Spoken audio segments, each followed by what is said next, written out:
रागशाला शिलंगनि हास्तेव phi शक फाइका Tripura मथानि chairman महाराजा प्रद्युत किशोर देबबर्मा पाइथागो कक्तमा थुमनाय रंनि बसकांगो महाराजा प्रद्युत किशोर देबबर्मा शाखा दिल्लीनि सिमी कन्स्टिट्युएन्सि सलब्रिया साक हापांगो आजोगनानि अनसुमुं नाहारग्ला खनै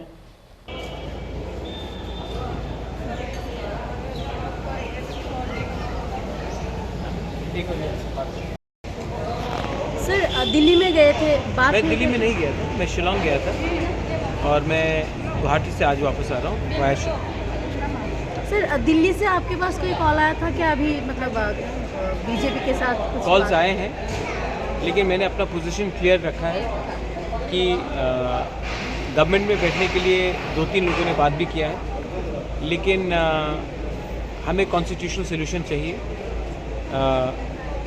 अगर आज मंत्री बनकर हम बैठ गए गवर्नमेंट में और अपने कम्युनिटी को कुछ नहीं दिया तो ये वही चीज़ होगा जो IPFT ने किया था।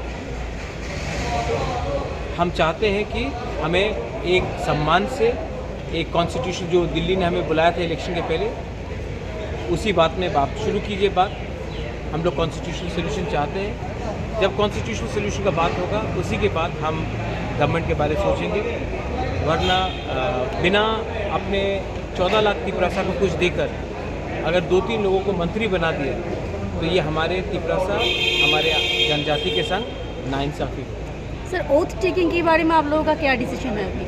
वोट टेकिंग तो हम नहीं कर रहे हैं, वोट टेकिंग तो ऑनरेबल CM मानिक शाह जी कर रहे हैं। और आपके जो MLAs हैं उनके एक हम लोग साथ तो नहीं, हमारा तो वोट टेकिंग कल नहीं है, कल तो शायद सिर्फ मंत्रिमंडल का आप लोगों का कब है?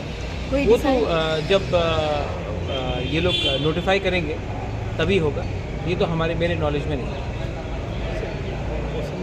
CM ने आपको बुलाया जो बेटा पीपल एंड छोड़ के उसको सबको लागत करने के लिए, उसके विषय में आसाम के CM ने बुलाया, बात किया। मैं समझता हूँ उनका क्या पॉइंट है, उसको भी समझना चाहिए मेरा पॉइंट।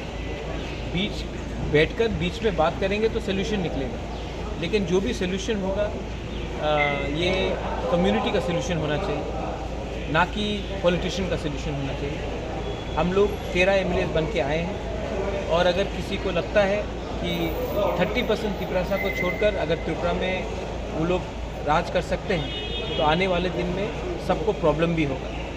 हम क्या चाहते हैं? हम भूमि पुत्र हैं, हम हानि पुसा हैं, हम अपना अधिकार चाहते हैं। आप हमारा अधिकार हमें दीजिए, सम्मान से दीजिए, हम बात करेंगे।